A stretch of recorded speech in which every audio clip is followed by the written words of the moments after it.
You can call this number. Yeah. It's okay. I mean, me look at Miniso. Me just keep picking up the entrance, amigo. The number, you'll get it too. Yeah, okay, come.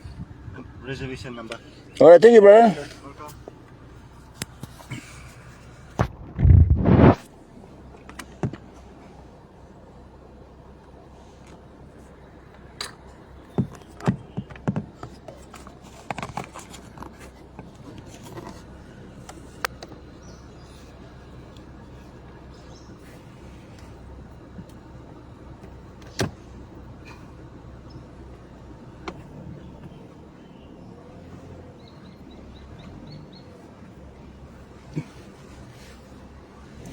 Good morning to all my followers right throughout the country. As you can see, I just came down to Loloata this morning just to double check if some of these politicians who said they wouldn't camp would have sneaked into conduct their private lobbies on the island of Loloata. But the security at the gate was kind enough to let me know that there was no bookings. Pangu Party was not going to base themselves here. So I must say that at least we've taken action that has now shown members of parliament that they cannot go about soliciting favors, gifts, and bribes from anyone when it comes to debating or on a question before Parliament or a motion of no confidence in the Prime Minister or a Minister. Everything has to be done above board with integrity. And I'm just leaving the gate of Loloata Gate, and you can see that with no bookings, the roads have not been upgraded for the Prime Minister or the alternative Prime Minister to use this Getaway Island Resort to consolidate their numbers and conduct all the lawful and unlawful business behind the scenes. And the road is not very good since they didn't get any bookings. And now it's all done online, and I've checked it. So we have achieved something. We have achieved something in reminding members of parliament that the law is very, very clear and precise. If you solicit a bribe under Section 61 of the Criminal Code and you get caught or you get charged, the penalty for that is 7 years imprisonment. And that's always been the law since the Criminal Code came into being in 1974. And likewise, if anyone,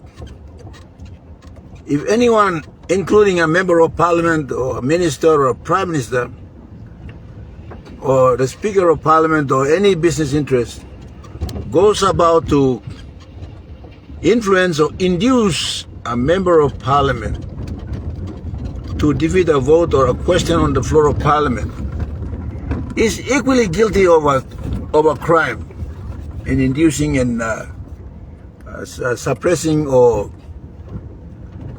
denying the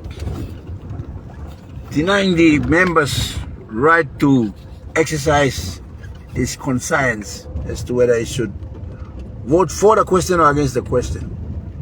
And the penalty for that is 7 years imprisonment. On the 3rd of April, I had filed a complaint on behalf of the People's Anti-Corruption Movement with the Police Crimes Division, attention to Assistant Commissioner of Crimes at the Orges, that the Prime Minister of Papua New Guinea, Honorable James Marape, had induced and bribed members to defeat the motion of no confidence in him in August 2024. large number of members were invited to come into camp here at the Loloata Island Resort.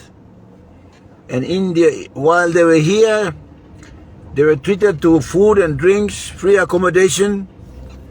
They were given inducements, including discussing unfunded government projects or unbudgeted government projects, including a 60 million kina offer to the governor of Enga and his party members and members of the Enga parliamentary members of the Enga provincial government. Despite the fact that the party leader at the time, Dr. Tom Lino, had resigned from cabinet, it was a clear act of bribery by the Prime Minister. And not only that, he further went on to bring in the governor of Morobe, Luther Wenge, who was intercepted at the airport when he returned from an international overseas trip and was brought into this island resort of Loloata. And he was offered IDG grants. We are told that it totaled up to 100 million, but he was made to stand in front of a dummy check, like a schoolboy, with James Marape on one side and Luther Wengo on the other side. And this was the kind of thing this was the kind of behavior demonstrated by the Prime Minister, who was willing to bribe members of Parliament and sustain himself on the floor of Parliament. And the third instance I cited was the inducement to the governor of NCD.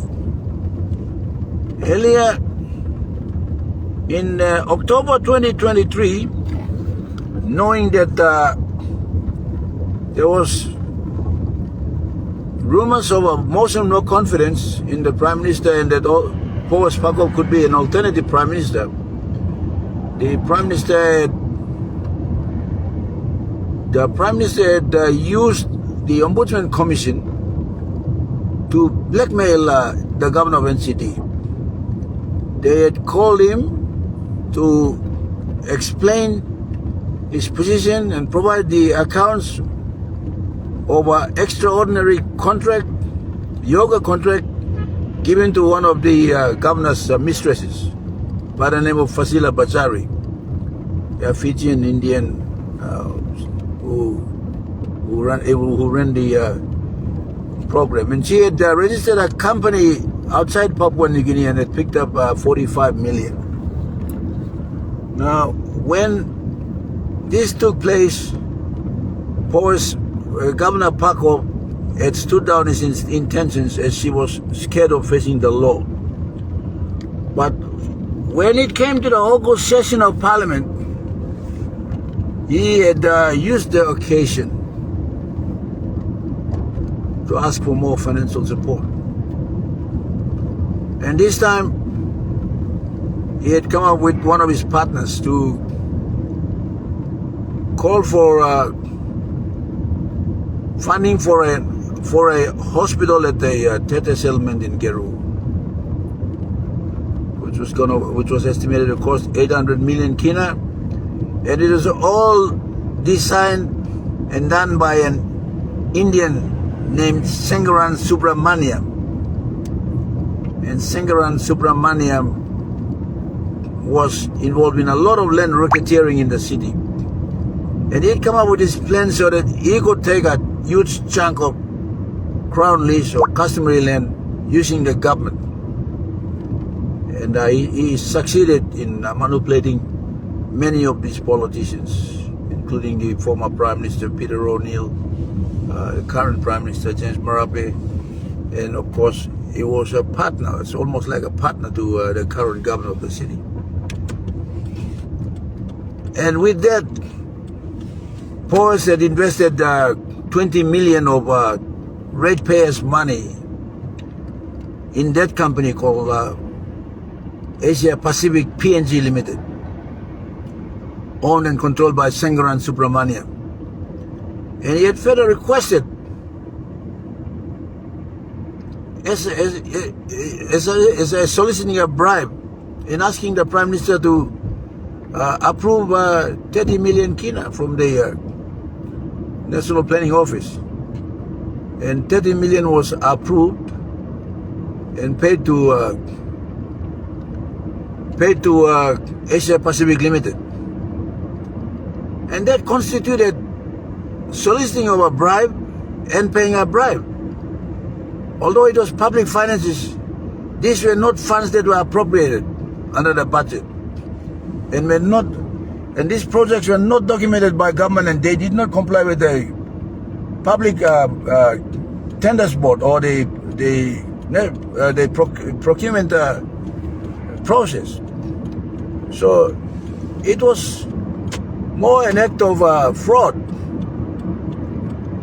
And today I'm here I just checked out Loloata to confirm that there is no camp, and that's a good thing. There should not be any camps, and even police police should be investigating looking into the phone conversations between members of parliament and the Prime Minister or people of concern, like tomorrow's vote on the floor of Parliament. It's all about the rule of law. There has to be integrity and honesty in the affairs conducting of the public affairs of this country. 50 years of independence, we've had a lot of very educated people. We have seen PhD holders in Parliament. We have seen former top public servants, commanders of the Defence Force. We had the likes of Ted Dero, who was once a politician.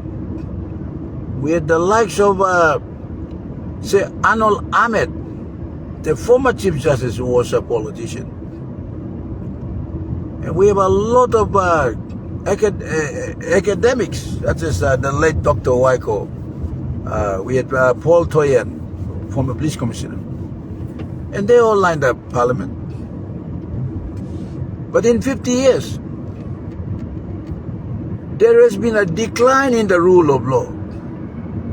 And with the decline in the rule of law, we have lost the economy.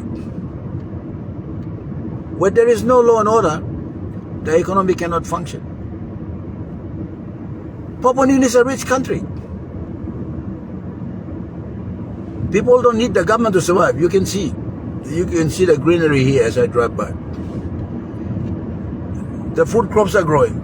The sea is there with all kinds of marine resources, and of course, folk are living without the government's consent. But the government does not know how to conduct itself.